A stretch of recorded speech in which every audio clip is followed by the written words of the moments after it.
What if the mineral your heart depends on most was never locked inside a pharmacy bottle at all? What if it was already running through a brook behind somebody's house, 3,000 years before the first vitamin aisle ever existed? Most people have no idea. While we stand in line at the drugstore for one more bottle to quiet our leg cramps, our fluttering heartbeats, our long sleepless nights, the Bible was already pouring the answer into a cup. And the laboratories are finally proving it right. Today I am going to show you 10 drinks that will change forever the way you think about healing. Number 6 is the only drink on this list made from a seed that God Himself described from heaven. He compared the bread He rained down to it by name.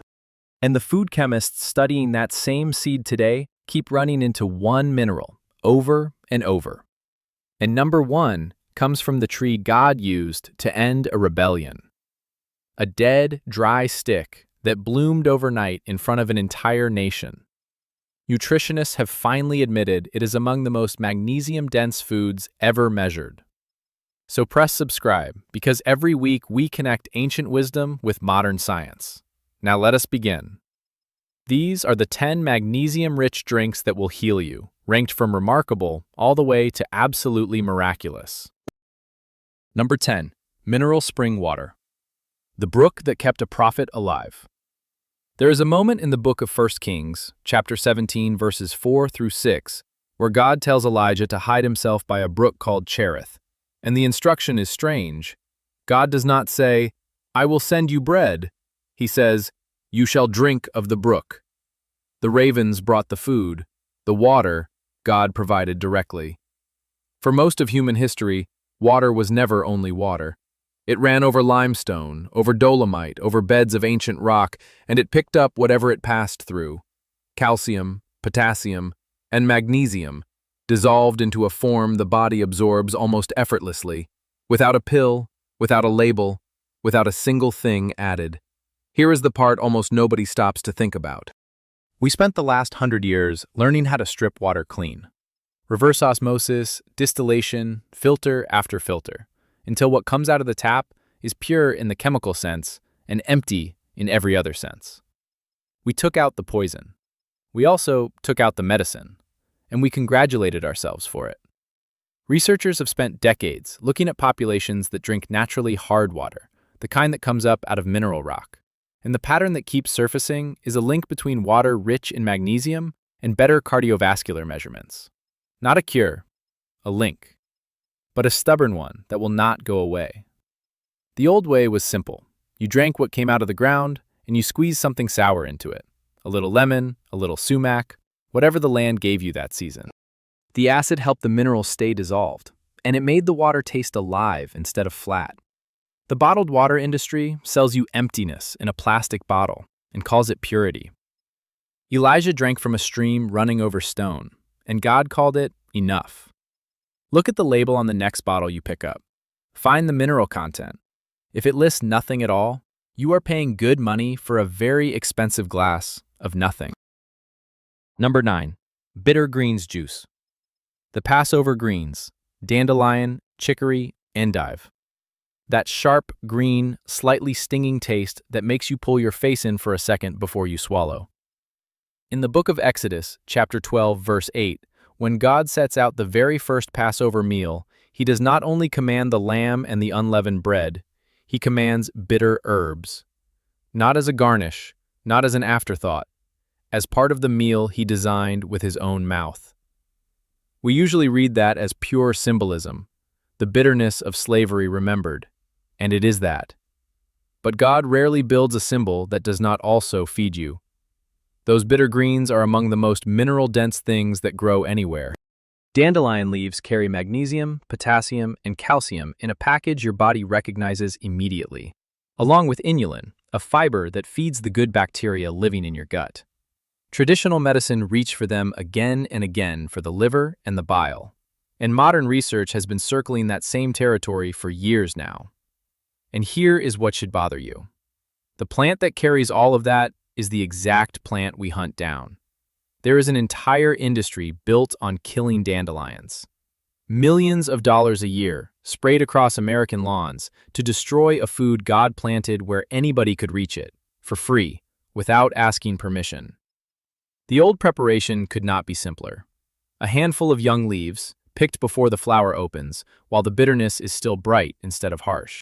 Blend them with a little water and something sweet, an apple, a few dates, a spoonful of honey, or steep them like tea and drink it warm on an empty stomach in the morning. We were trained to want food that tastes like candy. The Israelites were handed a meal that bit back, and they were stronger for it. One quick word before we go on. Everything in this video is for teaching and encouragement, not medical advice. Please talk to your doctor before you change your diet or anything you are taking, especially if you are on medication for your heart, your blood pressure, or your kidneys. Number 8. Wild mint tea. The herb they tithed. Why on earth would anybody bother tithing a weed? In the book of Matthew, chapter 23, verse 23, Jesus says something that has puzzled readers for 2,000 years. He tells the Pharisees they tithe mint and dill and cumin, and yet neglect the weightier matters of the law. He rebukes them for their priorities. But notice what he never does. He never says the tithe of mint was worthless. Sit with that for a moment. Mint was valuable enough that grown, religious men counted out 1 leaf in 10 and gave it to God. Dried mint is quietly one of the most mineral-packed herbs anybody has ever put on a scale. Gram for gram, it carries a remarkable load of magnesium, along with iron and potassium. Now, you are not going to drink 100 grams of it, of course, but a strong cup made from a generous handful of real leaves rather than a sad little bag of gray dust is a real contribution. And it repeats, every single day, for years. Traditionally, it was never a luxury drink, and it was never fancy. It was what you handed to a person whose stomach was knotted, whose head was pounding, who could not settle down after a long, hard day. The oils in mint have a relaxing effect on smooth muscle, which is precisely why it has been used for cramping and digestion for as long as human beings have been writing things down. Somewhere along the way, we took a healing herb and turned it into chewing gum and toothpaste flavoring. A plant that once counted as tithe money now shows up mostly as an artificial green stripe. Grow it in a pot by the kitchen window. It will take over the whole pot within a month. That is not a problem. That is the entire point. Number 7. Hyssop and oregano tea, the branch of cleansing. I will be honest with you, this is the one I underestimated for years. In Psalm 51, verse 7, David cries out, "Purge me with hyssop, and I shall be clean." And at the crucifixion, in the book of John, chapter 19, verse 29, it is a branch of hyssop that lifts the sponge to the lips of Christ. From the door frames of the first Passover all the way to the final hours on the cross, this one plant keeps showing up at the exact moments that matter most. What most people picture is some rare and vanished temple herb. What actually grew on those hillsides is much closer to what you would recognize as wild oregano. The same family. The same sharp, warm, dusty smell when you crush a leaf between your fingers. Dried oregano and hyssop carry a dense load of minerals, magnesium among them, wrapped up together with a group of compounds called polyphenols that researchers have been studying for their effect on inflammation and on the bacteria we do not want living inside us. All across the Middle East, it was steeped for coughs, for a tight chest, for the long, slow recovery after a fever finally breaks. Across that whole region, there is a blend called za'atar, oregano and thyme and sesame and sumac. Grandmothers there have been pouring hot water over it for centuries, long before anybody in a laboratory thought to ask why it worked. Today, the herb that was pressed to the lips of Jesus mostly sits in a plastic shaker on a pizza counter. Take a heaping spoonful of good dried oregano, pour boiling water over it, and cover the cup for 10 minutes so the oils cannot escape with the steam. Then, drink it slowly. It tastes like a hillside at noon. Number 6. Coriander seed water, the seed that fell from heaven. Here is the strangest fact on this entire list. There is exactly one food in all of Scripture that God describes by comparing it to something else. And that comparison points straight at a seed sitting in your spice drawer right now.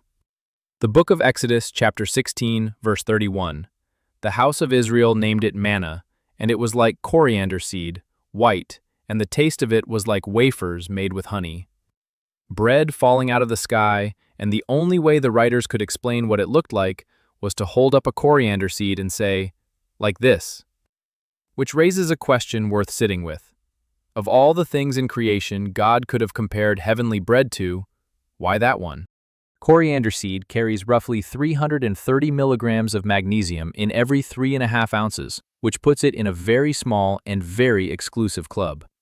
It also carries iron, manganese, and a set of oils that give it that warm citrus smell the moment you crack one open between your teeth. It has been studied for its relationship with blood sugar and with digestion, and the results have been interesting enough that researchers keep going back to it. The traditional preparation is almost embarrassing in how easy it is. A spoonful of whole seeds, lightly crushed, dropped into a jar of water overnight. In the morning, the water has turned faintly golden and it tastes like sunlight and orange peel. Some people boil the seeds instead and drink the water warm after supper.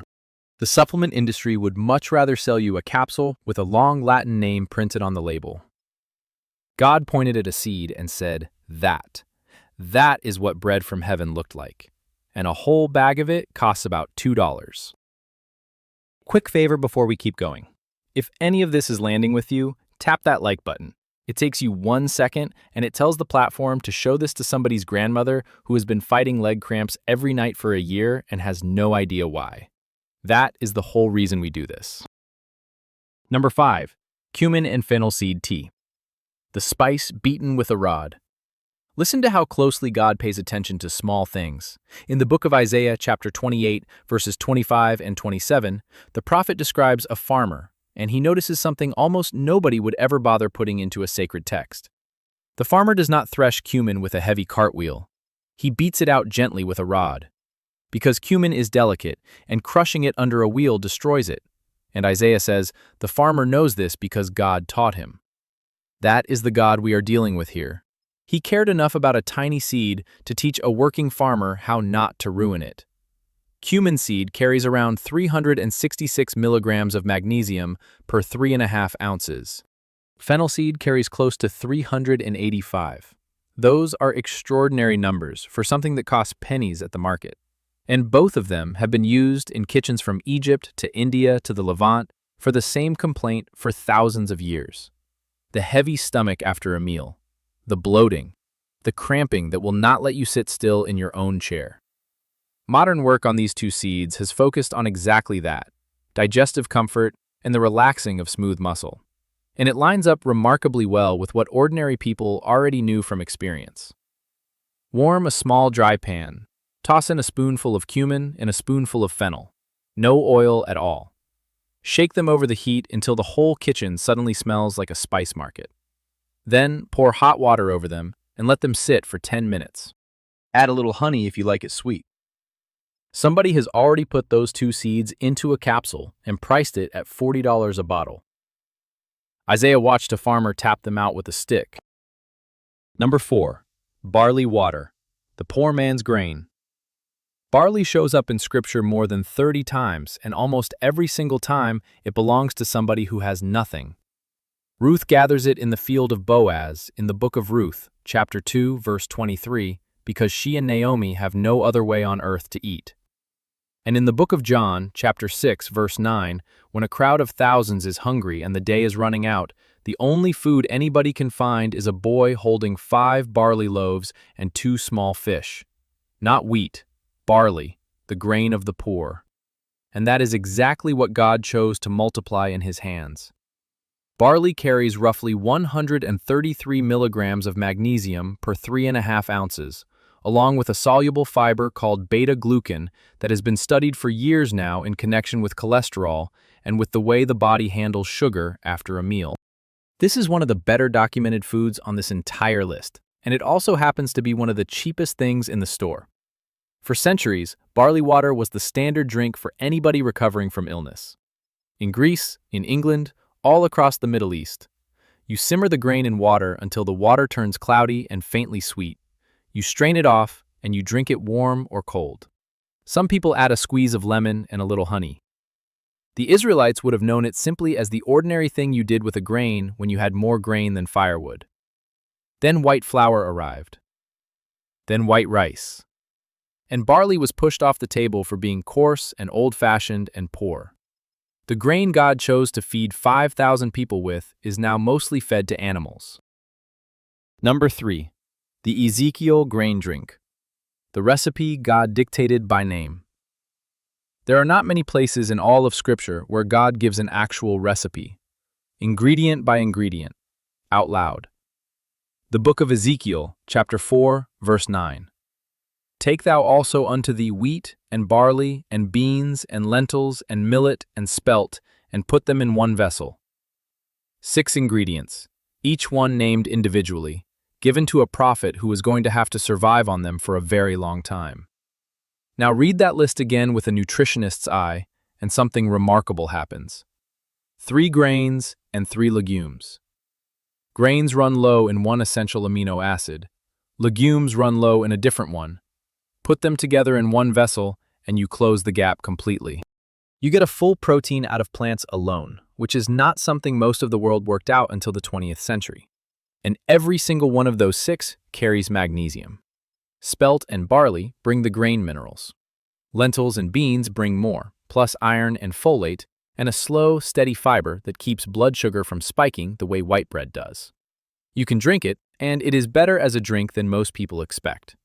Sprout the mixture for a day or two, blend it with water, strain it, and you have a thick, nutty, faintly sweet liquid that sits in your stomach like a real meal instead of disappearing in 20 minutes. In villages across the Middle East and North Africa, sprouted grain drinks very much like this have been breakfast for generations. Here is why you have probably never heard of it. There is no patent on it. Nobody on this earth can own a recipe that was published in full in a book that is already sitting on your shelf. So nobody advertises it, and nobody funds a study, and it quietly disappears. God gave the formula away for free, roughly 2,500 years ago, and then left it sitting in plain sight where anybody could find it. Number 2. Fig and date infusion. The fruit that brought a man back. An Egyptian slave is lying in a field, dying. 1 Samuel chapter 30, verse 12. David's men find him abandoned out in the wilderness, 3 days and 3 nights without bread or water, and the text tells us exactly what they gave him. A piece of a cake of figs and 2 clusters of raisins. And when he had eaten, his spirit came again to him. His spirit came again to him. That is the phrase they chose, not, he felt a little better. Something came back into that man. Figs and dates appear more than 50 times across Scripture, and they are almost always tied to strength, to survival, to a moment when somebody needed pulling back from the edge. Abigail carries them to David. They stock the storehouses of kings. They travel with armies across the desert.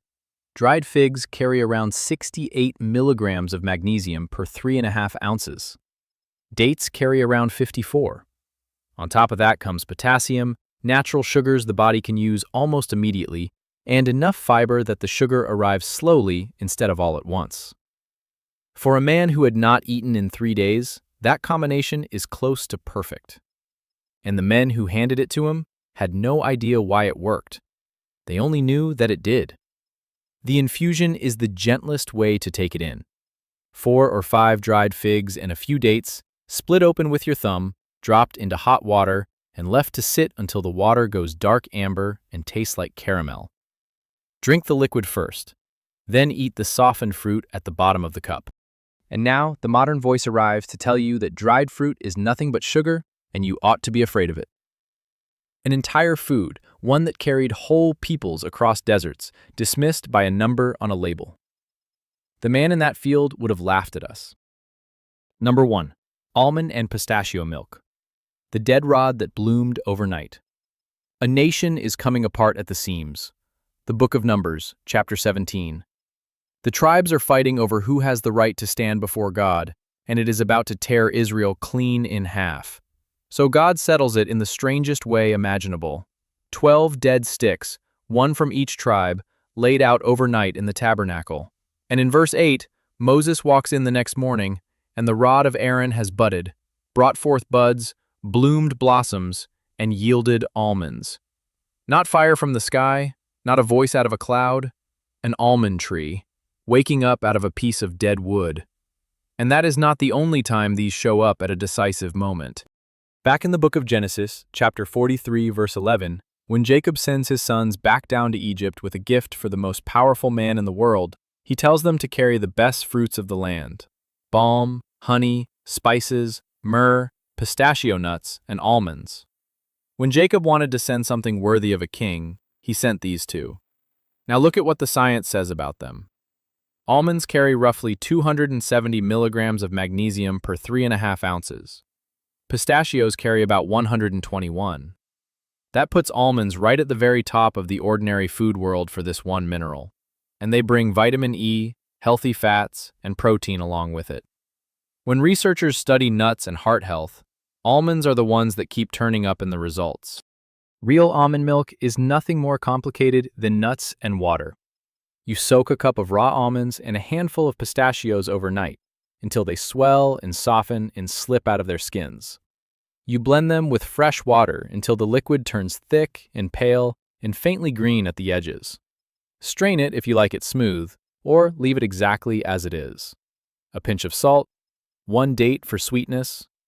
That is the whole thing, start to finish. Now go and read the side of a carton of almond milk from the store. Most of them are around 2% almonds. 2%. The rest is water, gums, oils, and added flavor. They took the food God used to prove who He had chosen, watered it down by 98%, and sold it back to you in a green carton with a picture of a tree on the front. The rod bloomed overnight. The least we can do is not water it down. So let us step back and look at what we have just walked through together. 10 drinks, a brook, a handful of bitter leaves, mint, oregano, a spice seed, 2 more seeds, a poor man's grain, a prophet's recipe, dried fruit out of a desert, and a nut that grew out of dead wood. Not one of them is rare. Not one of them is expensive. Not one of them requires a prescription, a subscription, or a specialist with a waiting room. And that is the thing that keeps striking me every time I sit down with this. If the God of Scripture wanted to hide healing from us, He hid it terribly. He put it in the weeds on the lawn.